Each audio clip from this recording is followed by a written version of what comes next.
สวยเยอะๆหน่อยก็หยุดนานหน่อยหลวงปู่มาแล้วสาธุดังๆดัง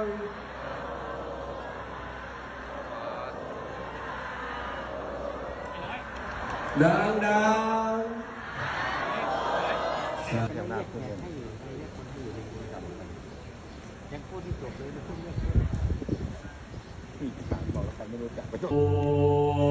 อายัมปะทันตาสาธุสาธุสาธุเด้อข้าขอยอมือไหว้ถวายฟูงถวายเท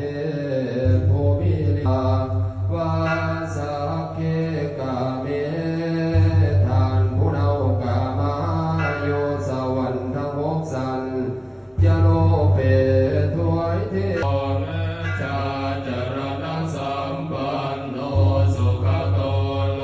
กวิสัสสยังโสโภโนภควาอุเบกขาปรมัตถปรเมสัมปันโนเนสัสสยังโสโภโนภควาทุกคนนะครับเขียนนั้นเขียนออกไป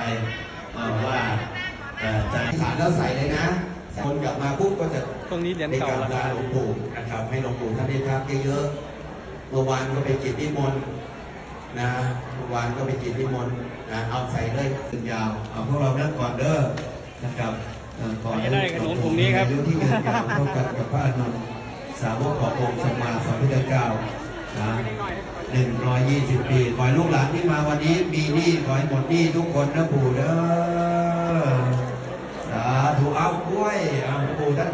อธิษฐานจิตไปแล้วโยนไปแล้วรับเอาเด้อโยนเพื่อให้กำลังใจนะหลวงปู่โยนเพื่อให้กำลังใจลูกหลานโยนเพื่อเป็นการให้กำลังใจเท่านั้นนะครับแต่ได้คิดเป็นอย่างอื่นนะครับมีขนมมีเยอะเลยนะเนี่ยมีแล้วเขาบอกว่าชุด VIP ชุดเนี้ยยังไม่ได้ก็เดี๋ยวรอเอาก่อน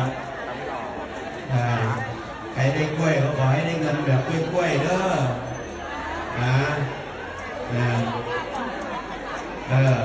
ทำอะไรก็ไม่ได้หรอกแบบนี้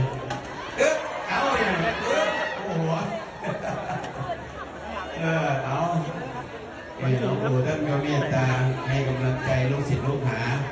นะท่านเป็นพระที่นะครับมียศถาบรรดาศักดิ์แต่ท่านไม่เคยห่วงยศถาบรรดาศักดิ์ท่านเลยท่าน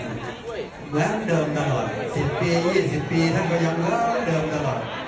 นะเดิมตลอดเลยถือว่าเป็นพระที่พวกเรานะครับกับได้สนิทใจนะครับเนาะหมดแล้วนั่งลงแล้วที่โบสถ์ที่มนต์ด้วยนะครับพี่น้องมาตรจีนเรื่องอย่างพวกเราผมจะเรื่องเยอะกันไม่รู้เงินอะไรผมลืมไว้นิดนึงนะเงินหยวนสม